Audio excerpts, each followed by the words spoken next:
हाँ जी, तो स्टूडेंट्स अब हम करने जा रहे हैं एग्जांपल नंबर 5.2। तो देखें एग्जांपल नंबर 5.2 में वो कहता क्या है, आपको मैं इसकी स्टेटमेंट पढ़ाना चाहूँगा। वो कहता था 208 वोल्ट बैटरी, यानी कि इसके अंदर जो मतलब कि आउटपुट हमें मिलती है 45 HP। ये पावर के बारे में बता रहा है, 0.8 पावर फैक्टर लीडिंग, अभी भी लीडिंग में और डेल्टा कनेक्टेड है, ठीक है। और फ्रीक्वेंसी दी गई है हमें 60 हर्ट्ज की। आगे वो कहता है synchronous motor of the previous example is supplying at, यानी कि प्रीवियस एग्जाम्पल का सारा डाटा यहाँ पे इस्तेमाल हुआ है, वो ये कहना चाह रहा है। प्रीवियस एग्जाम्पल में बच्चों हमने देखा कि जो उसकी इनिशियल कंडीशन में आउटपुट उसे पावर मिल रही थी पी आउट, वो थी 15 HP, 15 HP थी। इसने भी यहाँ पे यही बोला आगे लास्ट में जाके, यहाँ पे प्रीवियस एग्जांपल की भी मोटर इस्तेमाल हो रही है और वो क्या कर रही है, 15 HP का लोड चला रही है। तो 15 HP को कैसे कन्वर्ट करता है, मैंने बोला था 786 का लफ्ज़ याद रखें, आपको याद रहेगा इसको वाट में कैसे कन्वर्ट किया जाता है। बस 744 आ जाएगा आपके जहन में, जो 786 के अपने जहन में रखोगे। तो लिहाजा 15 ज़रबे 744, तो ये बच्चों मेरे पास आ गया 11.2 किलोवाट, ठीक है जी। ये आ गई मेरे पास पावर। और ऊपर उसने जो आपको पता है डेल्टा कनेक्शन है ना, डेल्टा कनेक्शन में आपको पता होना चाहिए टर्मिनल वोल्टेज VT हमें दिए गए हैं यहाँ पे 208, ठीक है। Terminal voltage direct phasor voltage के इक्वल होते हैं डेल्टा कनेक्शन में, लेकिन इसकी जो लोड करंट होती है वो बराबर होती है √3 टाइम्स ऑफ आर्मेचर करंट की। ये चीज़ आपको याद रहनी चाहिए कि डेल्टा और वाई में इस तरह के मतलब के कनेक्शन पाए जाते हैं। डेल्टा में इसका उल्टा होता है, मतलब वाई में इसका उल्टा कनेक्शन होता है, ठीक है। तो VT दिया गया तो इसका मतलब V5 दिए गए हैं जो कि 208 वोल्ट हैं। ले जी, ये भी हो गया। और मजीद उसने देखें आपको 45 HP, वो उसको आपने छोड़ देना। पावर फैक्टर लिख लें, पावर फैक्टर आपके पास कितना है, 0.8 लीडिंग। एंड लास्ट में बच्चों उसने आपको फ्रीक्वेंसी दी हुई है 60 हर्ट्ज। और बच्चों देखो उसने बात की है कि आपको प्रीवियस एग्जांपल में कुछ डाटा दिया गया था, ठीक है। प्रीवियस एग्जांपल में पता है कौन सा डाटा दिया गया था, एक तो आपको सिंक्रोनस रिएक्टेंस बताई गई थी जो कि आपके पास थी 2.5 ओहम, ठीक है। और एक और चीज़ वहाँ पे आपको बताई गई थी कि आपने आर्मेचर रेजिस्टेंस को नेग्लिजिबल रखना है, और उसमें आपको लॉसेस बताए गए थे, पावर लॉसेस, कोर लॉसेस और साथ में विंड लॉसेस। जिन बच्चों ने प्रीवियस एग्जांपल समझे उनको तो इस बात का पता होगा। तो उसके थ्रू हमने जब इसकी इनपुट पावर निकाली थी पी इन, उसका फार्मूला आपको पता क्या होता है कि output power plus wind losses plus उसके बाद क्या नाम है अपने फ्रिक्शन लॉसेस आ जाते हैं, उसी में अपना आ जाता है इलेक्ट्रिक लॉसेस, लेकिन इलेक्ट्रिकल लॉसेस उसमें इग्नोर हो गए थे। और ये हमारे पास आई थी 13 पॉइंट समथिंग थी, मैं देख लेता हूँ, 13.69 किलोवाट। अभी मैं आपको दिखा भी देता हूँ ये हमने वहां पे निकाले कैसे थे। ये देखिएगा बच्चों, ये हमारी प्रीवियस एग्जांपल है। ये देखिए हमने पी इन यहाँ पे कैलकुलेट की हुई है। अब हमारे पास पावर आ गई है, ठीक है जी। तो अब हमने करना क्या है, ये इससे खुद पूछते हैं क्वेश्चन करने वाले से। तो देखो बच्चों, वो कह रहा है कि with an initial power factor of 0.85 power, यानी कि ये 0.85 है ना कि 0.8 सिर्फ लीडिंग, ठीक है जी। आगे वो कहता है the field current IF and this condition is at this condition is 4 ampere, यानी कि IF की वैल्यू हमारे पास है 4 एम्पेयर। तो बच्चों जरा याद रखना, अगर यहाँ पे फील्ड करंट का जिक्र आ गया, इसका मतलब इसमें हम पता क्या पढ़ने वाले हैं, effect of field current in synchronous motor. जो मैंने आपको एक लेक्चर दिया हुआ है, वो आपने लेक्चर अगर पढ़ा हुआ है तो आपको याद हो, फील्ड करंट को चेंज करने की मदद से हम क्या कर सकते हैं, एक लैगिंग पावर फैक्टर को लीडिंग पावर फैक्टर बना सकते हैं। तो सबसे पहला उसका क्वेश्चन है a just sketch the initial phasor diagram of this motor and find IA and EA। तो पहले तो स्केच करेंगे हम इसकी डायग्राम को। तो बच्चों ये क्या करता है, मैंने अभी आपको बताया कि ये लैगिंग पावर फैक्टर को लीडिंग पावर फैक्टर बना देता है। तो ये मैं इसकी A शेप बनाने लगता हूँ, यानी कि इसका मतलब जो पहले कंडीशन होती है इस डायग्राम में हमारे मोटर की, हमारी मोटर जो है इस तरह से वर्क कर रही होती है। देखो बच्चों, ये हमारे EA यानी कि इंटरनल जनरेटेड वोल्टेज होते हैं, इन दोनों के दरमियान एक कनेक्शन पाया जाता है जिसे हम JXS IA से प्रेजेंट कर देते होते हैं। और जो अपनी IA यानी कि आर्मेचर करंट होती है वो लैगिंग में होती है, ठीक है, लैग कर रही होती है। यहाँ पे हम इसको लीडिंग बना देते हैं, किसकी मदद से, फील्ड करंट को इंक्रीज करके। ये चीज़ हमने स्टडी की थी। यहाँ पे सिग्मा यानी कि डेल जिसे हम एंगल कहते हैं वो पाया जाता है। तो ये हमारी A शेप है, इनिशियल कंडीशन। अब इसकी जो फाइनल कंडीशन यानी कि दूसरी जो इसकी कंडीशन होगी वो भी ड्रा हमें करनी पड़ेगी। A जो उसका ये मतलब कि अब हिस्सा है दूसरा, यानी कि इसका फाइनल टर्म यानी कि इसकी फाइनल कंडीशन क्या हो जाती है, देखें इस तरह से हो जाती है। ये आपका V5 अपनी जगह पे कायम है, फेजर वोल्टेज अपनी जगह पे रहते हैं। आपकी जो E है इंटरनल जनरेटेड वोल्टेज होते हैं ना बच्चों, वो थोड़ा उनकी मैग्नीट्यूड इंक्रीज कर जाती है। एंगल उनका वही रहता है लेकिन मैग्नीट्यूड इंक्रीज कर जाती है, ठीक है। अब देखें EA का एंगल वही है जो कि डेल आगे था, डेल, ठीक है, एंगल वही है, उतने का उतना ही है, लेकिन मैग्नीट्यूड थोड़ी इंक्रीज कर गई है, ठीक है। और ये आ गया JXS IA। और उसके बाद जो आपकी आर्मेचर करंट थी वो यहाँ से मूव करके लीडिंग में चली गई है, यहाँ पे आ गई है कहीं पे, आप यहाँ कहीं पे ही समझ लो, ठीक है। ये आपका आई ए आर्मेचर करंट हो गया। तो this is the main understandable thing for you my friends. मुझे उम्मीद है आप समझ पाओगे, क्योंकि इतना मुश्किल चीज़ नहीं होता। आप लेट से कह सकते हो इतना एंगल वहाँ से लेके यहाँ तक का एंगल थीटा था, अब वही एंगल जो थीटा पहले इतना था, अब ये लीडिंग में आने की वजह से बस इतना रह गया, मतलब कि पॉजिटिव डिग्री में चला गया, ठीक हो गया। तो हमने स्केच तो कर दिया। दूसरा उसने दो चीज़ें हमसे पूछी हुई हैं, एक तो हमने इंटरनल जनरेटेड वोल्टेज निकाल के देने हैं, एक उससे हमने आर्मेचर करंट निकाल के देनी है। तो आज जो बच्चों चलते हैं अपने मेन मुद्दे की तरफ, क्योंकि शक्लें ड्रा करना आसान होता है, लेकिन मैथ की तरफ आना, मैथ ब्रांड ही आपको खींच के लेके आ सकता है, ठीक है। तो चलो सबसे पहली बात, ई ए वोल्टेज कैसे कैलकुलेट करेंगे या आई ए। तो देखो बच्चों, कोई इतना लंबा चौड़ा काम नहीं है। आपको याद होगा प्रीवियस एग्जांपल में भी हमने ये फार्मूला लगाया था, हमने ये फार्मूला पढ़ा हुआ है कि जो इनपुट पावर होती है वो बराबर होती है √3 times of we T I L cause of theta के। अगर आई एल को मैं कन्वर्ट करना चाहूँ आर्मेचर करंट में, क्योंकि मुझे तो आर्मेचर करंट कैलकुलेट करनी है, तो आर्मेचर करंट आपको पता है कि आई एल किसके बराबर होता है, √3 टाइम्स ऑफ आर्मेचर करंट। ये मैंने आपको शुरू में ही कंडीशन बता दी थी, इक्वेशंस की डेल्टा कनेक्शन में ऐसा होता है। ये देखें, ये लिखा हुआ है √3 टाइम्स ऑफ आई ए। तो यहाँ पे जब मैं √3 times of I A put करूँ तो मेरे पास क्या आ जाएगा, ज़रा देखिएगा। P in is equal to √3 V T की जगह आ गया V5 और इसकी जगह आ गया √3 times of I A cause of theta. अब जरा गौर करो बच्चों, थीटा ही आपका जो है ना, थीटा की टेंशन नहीं लेनी, थीटा हम मालूम कर लेंगे, क्योंकि वो 0.85 ये जो आपको लीडिंग दिया गया ना, ये मैं आपको बताता हूँ किस काम आना है। अब देखो √3 से मल्टीप्लाई होकर 3 बन गया, आई ए इधर ही रहने दे, बाकी सब उठा के उधर ले जाएं, तो आपके पास आई ए का फार्मूला जनरेट हो जाएगा। आई ए इज इक्वल टू, चेक करें, पी इन बटे में, पी इन के बटे में ये सारी चीज़ें आएंगी। पी इन की वैल्यू क्या है हमारे पास, 13.69 किलो का मतलब 1000 होता है, तो मैंने 1000 से मल्टीप्लाई करवा दिया, ठीक है। बटे में आ गया, √3 से √3 मल्टीप्लाई होकर 3 बन चुका था, तो बटे में 3 आ गया, साथ में V5 आ गया। V5 कितने थे, 208। ये मैंने बच्चे लिखा हुआ है। उसके बाद काज ऑफ थीटा उधर जाना है। अब बच्चों आपको पता होगा, हमने पढ़ा था कि जब लीडिंग में पावर फैक्टर होता है तो उसको मालूम करने का ये तरीका होता है, पी एफ अगर आपको दी गई है तो आप काज इनवर्स पी एफ करते हैं, यहाँ पे पॉजिटिव साइन होता है, ठीक है। यही फार्मूला होता है ना, पी एफ करते हैं। हमें चाहिए काज थीटा, तो यहीं से काज उधर अगर चला जाए तो ये बन जाएगा cos theta is equal to P F, यानी कि काज थीटा की जगह मैं पुट कर सकता हूँ पी एफ की वैल्यू जो कि 0.85 है। डायरेक्ट यहाँ पे आप 0.85 पुट कर दो, बस इतनी सी कहानी थी।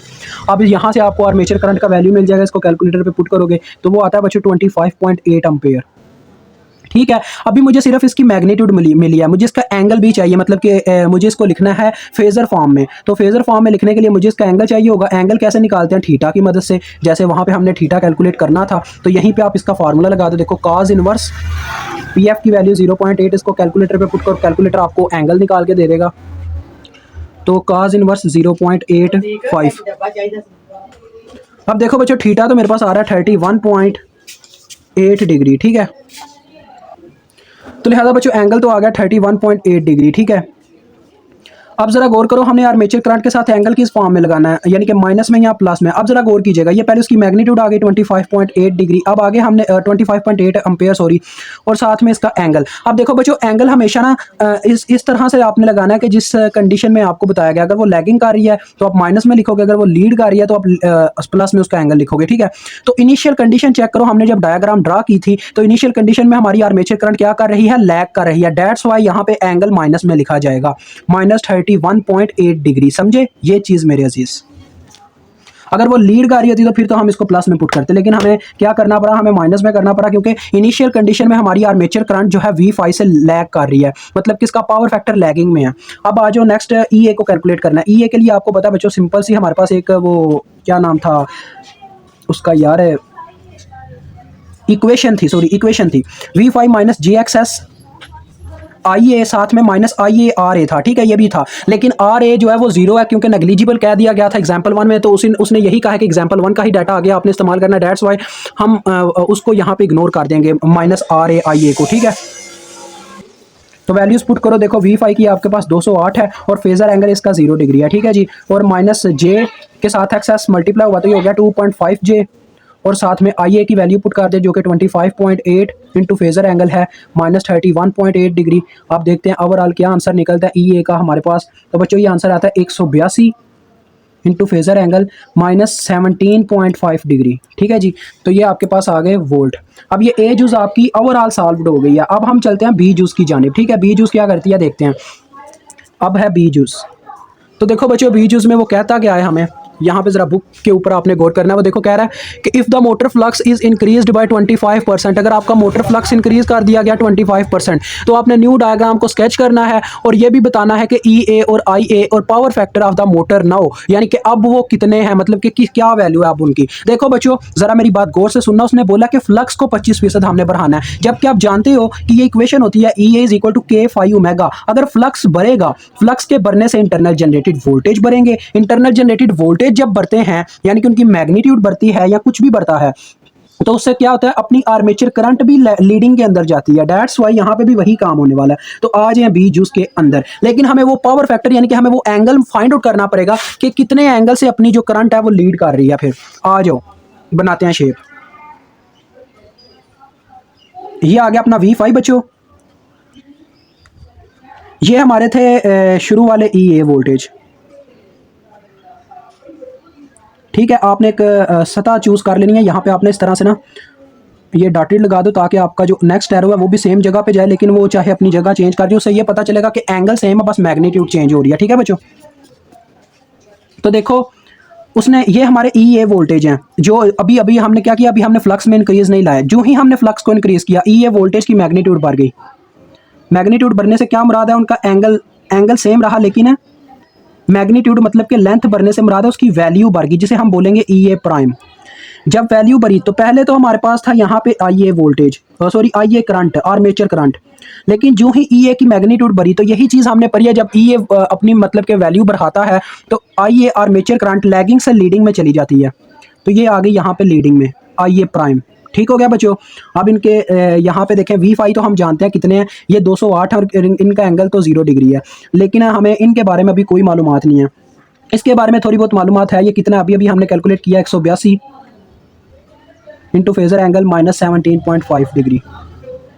अब बच्चों देखो यहाँ पे भी हमें यही देखने को मिला है कि इसके साथ क्या होने वाला है कि इसकी मैग्नीट्यूड इंक्रीज कर गया ई ए प्राइम की। अब यहाँ पे हमने इनके एरो भी तो मिलाने हैं ना इसके साथ, तो ये तो होगा simple j X S I A, लेकिन ये जो होगा ये होगा j X S I A prime. समझे मेरी बात को।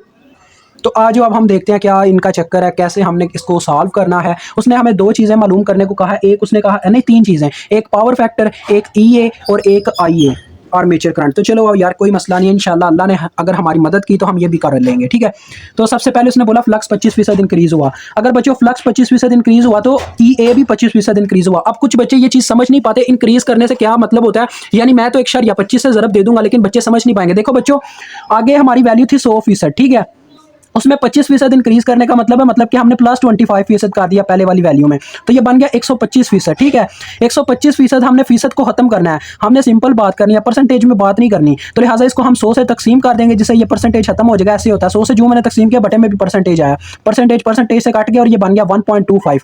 अब आपका अगर फ्लक्स 1.25 टाइम्स इंक्रीज हो रहा है तो आपकी ई ए भी 1.25 टाइम्स इंक्रीज होगी। ये मतलब होता है असल चीज़ का।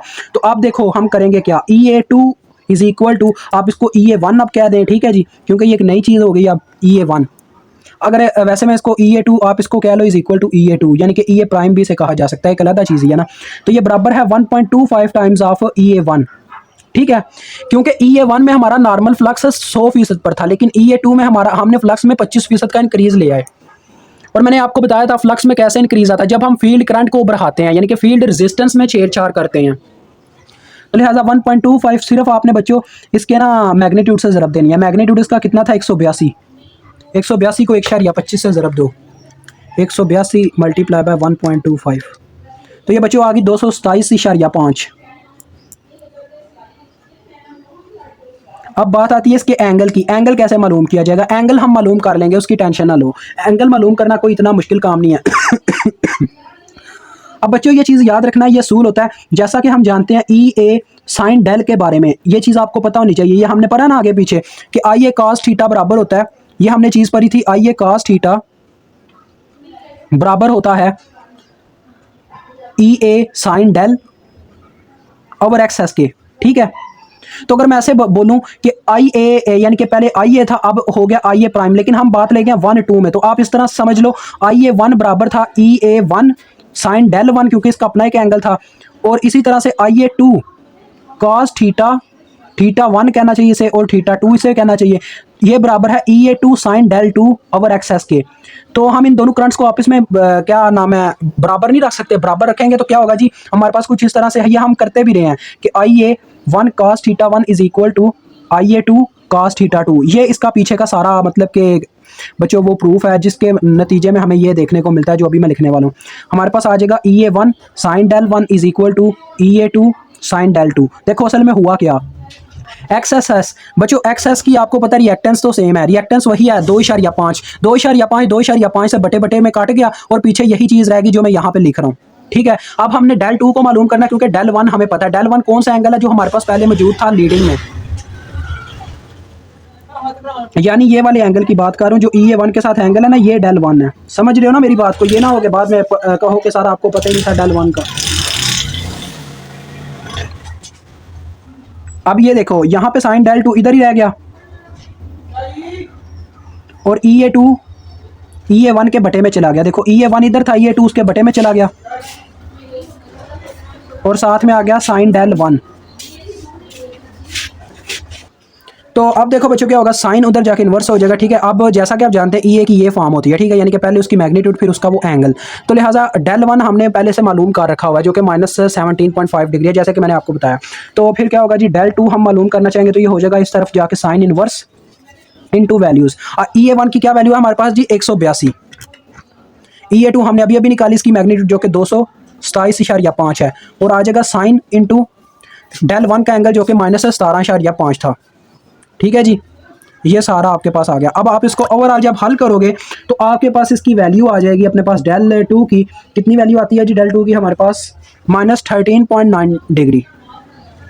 ठीक है जी, ये आपके पास डेल 2 की वैल्यू आ गई। अब आराम से आप EA2 की यहाँ पे वैल्यू मेंशन कर सकते हो, वो क्या है जी 227.5 इंटू -13.9 डिग्री। ठीक हो गया, वोल्ट। ये हमें मालूम हो गए। अब बच्चों बात आती है एक और चीज़ रह गई, आर्मेचर करंट और एक power factor. Armature current plus power factor रहता है। तो पावर फैक्टर देखो 13.9 तो हमने निकाला। आर्मेचर करंट जो होता है ना बच्चों, अपना पावर फैक्टर वो हमेशा आर्मेचर करंट के एंगल पे डिपेंड करता है। ठीक है, इतना याद रखना। वो ये EA के एंगल पे डिपेंड नहीं कर रहा होता, ये डेल पे डिपेंड नहीं करता, वो थीटा पे डिपेंड करता है। तो चलो आओ देखते हैं फिर IA को कैसे कैलकुलेट करना है। IA को कैलकुलेट करना आपको पता कितना ईजी है। मैं भी आपको फार्मूला याद करवाता हूँ। अभी हमने जैसे कि ऊपर लगाया भी है, ये देखें यहाँ पे ये वाला फार्मूला हमने लगाया ना, यहाँ पे बस फर्क आ जाएगा, EA2 आ जाएगा। तो देखो हमारे पास फार्मूला आ गया EA2 is equal to V5 minus JXS IA2 हम कैलकुलेट करने लगे हैं बच्चों। तो देखो सिंपल सी बात है, IA2 और JXS मैंने क्या किया, इसको उठा के इधर ले गया और EA2 को उठा के उधर ले गया। तो क्या हुआ, ये इधर आके प्लस हो गया और ये उधर जाके माइनस हो गया। ये हो गया V5 माइनस EA और इसके साथ IA2 के साथ जो JXS इसके साथ आया हुआ था वो इधर मल्टीप्लाई हो रहा था, इधर आके डिवाइड हो गया। तो ये कुछ इस तरह से अपनी फॉर्म बना गया। ठीक है, तो अब वैल्यूज पुट करूँ तो 208 इसकी वैल्यू थी V5 की, फेजर एंगल 0 डिग्री होता है। EA2 है, सॉरी ये तो EA2 हमारे पास कितना अभी हमने निकाला है, यहाँ पे ये मेंशन किया मैंने 227.5, फेजर एंगल -13.9 डिग्री और बटे में बात आ जाती है JXS की, तो ये 2.5 XS की वैल्यू और J साथ में मल्टीप्लाई हो गया। इसको ओवरऑल हल करें तो बच्चों हमारे पास आ जाती है वैल्यू 22.5 इंटू फेजर एंगल आ जाता है 13.2 डिग्री। ठीक है बच्चों, ये अम्पेयर आ गया इसका यूनिट। अब एक चीज इसकी रह गई है पावर फैक्टर। पावर फैक्टर यानी कि तीसरी जिसका हमने निकालना है। पावर फैक्टर का क्या मतलब होता है, क्या फार्मूला बनता है, देखो हमने ये फार्मूला पढ़ा हुआ ना, अभी मैंने आपको वो फार्मूला पढ़ाया था पावर फैक्टर का, वो देखें power factor is equal to cos of theta. Theta हमने अभी निकाला, ये थीटा ही है ना। IA का क्या चक्कर था, IA के साथ थीटा ही हमें मिलता है ना यार। आपको भी दिखाऊं तो ये देखो लिखा भी हुआ है IA cos ऑफ थीटा होता है। तो ये cos ऑफ थीटा हमें यानी ये सिर्फ थीटा मिला, अगर इसको मैं cos ऑफ थीटा बनाना चाहूँ तो मुझे इसका cos लेना पड़ेगा। तो ये आ जाएगा power factor is equal to cos of 13.2। ठीक है बच्चों, 13.2। अगर तो ये पावर फैक्टर पहले वाले पावर फैक्टर से बच्चों ज्यादा आ जाती है इसकी वैल्यू, तो ये लीडिंग होगा, अदरवाइज ये लैगिंग में चली गई हमारी करंट। लेकिन हमारी करंट को जाना लीडिंग में चाहिए, तो लिहाजा अब हमारे पास वैल्यू आ जाती है बच्चों इसकी 0.97। ठीक है, तो ये क्या है, ये लीडिंग है। किस तरह से मुझे पता चला अभी आपको बताता हूँ। देखो ये 97 आया, पहले वाला था 85, तो पहले वाले पावर फैक्टर से हमारी अभी वाले पावर फैक्टर की वैल्यू ज़्यादा है। डैट्स वाई ये एक लीडिंग पावर फैक्टर है। यानी कि मैंने आपको बताया कि फील्ड करंट को जब हम बढ़ाते हैं, यानी कि रेजिस्टेंस को कम करके आ रहा है और एडजस्टेबल की वैल्यू वेरिएबल रेजिस्टर की कम करके, तो क्या होता है, लोड के ऊपर क्या असर पड़ता है, वहां पे इंटरनल जनरेटेड वोल्टेज पे ज्यादा फ्लक्स इंक्रीज होता है। ज्यादा फ्लक्स पैदा होने से ज्यादा हमारे पास इंटरनल जनरेटेड वोल्टेज यानी कि ईए पैदा होता है। ईए के पैदा होने से हमारे पास क्या होगा, ज्यादा फेजर डिग्री कवर होगा। तो लें जी, ये आपका बी पार्ट हो गया। अब नेक्स्ट पेज पे करते हैं अपना सी पार्ट। तो बच्चों नेक्स्ट पार्ट जो है ना, वो कह लें कि रजिस्टर पे करने वाली बात को नहीं। ऐसे पार्ट जो है आपको पेपर में वैसे देखने को मिलते नहीं है, क्योंकि उस्ताद जानते होते हैं। कुछ होते हैं जो सिर्फ फिर दे देते होते हैं, लेकिन मैं बात कर रहा हूँ दूसरी यूनिवर्सिटीज़ की। अपनी यूनिवर्सिटी जो है ना, यूनिवर्सिटी ऑफ गुजरात, वहाँ पे काबिल एहतराम उस्ताद हैं। मैं हर एक उस्ताद का एहतराम करता हूँ, लेकिन कुछ होते हैं, कहते हैं बच्चे के वो ऐसे क्वेश्चन भी डाल देते हैं। उनके लिए मैं ये पार्ट समझा रहा हूँ। वो कहता है कि अज्यूम करें कि flux in the motor varies linearly with the field current. अब यार इसको क्या बोलो, इसने शोर मचाया हुआ है सुबह से। तो हाँ, तो बच्चे जैसा कि मैं बता रहा था, देखिए उसने बोला कि फील्ड करंट को लीनियरली मतलब कि ऐसे टाइम के साथ साथ चेंज करने से फ्लक्स पे क्या है मतलब कि वेरी मतलब फ्लक्स किस तरह से चेंज होता है, ये हमने बताना है। Make a plot of I A versus I F, यानी कि फील्ड करंट और आर्मेचर करंट के दरमियान हमने एक ग्राफ बनाना है for the synchronous motor with 15 HP load, यानी कि जिसके ऊपर 15 HP का लोड पा रहा है। तो आज इसके जवाब पे सीधी साधी सी बात है, ये हम पहले स्टडी कर चुके हुए हैं। तो हाँ, तो बच्चों ये देखो उसने क्या लिखा हुआ बुक में। वो कहता है because the flux is assumed to vary linearly with field current, E A will also vary, यानी कि ईए भी चेंज होगा, क्योंकि आपको पता है, मैंने अभी अभी आपको करके दिखाया कि ईए इज इक्वल टू के फाई ओमेगा होता है। अगर फ्लक्स चेंज करेगा तो ईए भी चेंज होंगे, तो लिहाजा ईए भी चेंज करेंगे फील्ड करंट के साथ साथ। वो कहता है वी नाउ दैट, हम जानते हैं कि ईए की जो वैल्यू है वो 182 होती है जब फील्ड करंट 4 एम्पेयर होती है। ठीक है, वो ये कहना चाह रहा है। आगे वो कहता है so E A for any given field current can be found from the ratio, हम इस रेशियो की मदद से फील्ड करंट को कैलकुलेट कर सकते हैं किसी भी मतलब के वैल्यू के साथ। तो हाँ, तो बच्चों ये उसने फार्मूला इस्तेमाल किया। देखें EA2 over EA1 is equal to IF2 over IF1। IF1 पहले फिक्स होगी आपके सर्किट के अंदर, आपको मोटर के अंदर बताया गया होगा कि मोटर के अंदर कितना करंट जा रहा है। ठीक है, और आपकी जो EA1 वोल्टेज उस वक्त आ रहे होंगे वो आप वैसे ही मेजर कर लोगे, आपको वैसे ही पता होंगे। ठीक है, तो ये रेशो EA2 यानी वो वाले बच्चों वोल्टेज हैं जो आपके IF2 मतलब के करंट में चेंज लाने से पैदा होंगे। तो मैं कह रहा हूँ EA2 वो वाले वोल्टेज हैं जो आपके IF1 यानी कि करंट में चेंज लाने से पैदा हो रहे हैं। यानी कि आपने 4 एम्पेयर से 5 एम्पेयर कर दिया तो आपके EA2 वोल्टेज पैदा हो जाएंगे। ये चक्कर, अगर आप इसका एंगल मालूम करना चाहते तो एंगल के लिए हमने पहले ही फार्मूला पढ़ लिया कैसे मालूम करना है। ठीक है, तो लिहाजा इसी तरह से बच्चों आप आर्मेचर करंट भी आगे फाइंड आउट कर सकते हैं। देखें वही फार्मूलाज जो आपने पहले किए वही रिपीट हो रहे हैं। IA2 का मैंने आगे आपको जो फार्मूला पढ़ाया ना, इसकी बीज उसमें ये वो वाला फार्मूला इस्तेमाल कर रहा है यहाँ पे। तो ये हमने ग्राफ पढ़ा था, इसका आपको लेक्चर दिया गया है। तो अभी आपसे मैं इजाज़त चाहूँगा। ठीक है जी, आपका काम यहाँ पे डन होता है। ये सारा हमारा रिपीट हो चुका है बीच जूस के अंदर, ये सारा प्रोसीजर हमने फॉलो किया। ये बस एक नई चीज़ थी जो मैंने आपको बता दिया। ठीक है, IA2 की इक्वेशन कहाँ से आई है ये मैं आपको दिखा रहा हूँ, ज़रा गौर से देखो। यहाँ से इस फार्मूले से उसने वो इक्वेशन बनाई है IA2 की। IA2 is equal to V5 minus EA over JXS, ये वाला फार्मूला देखें यहाँ पे इस तरह से ये फॉर्म में आता है। ठीक है, तो ये फार्मूला था, मुझे उम्मीद आपको समझ आ गई होगी।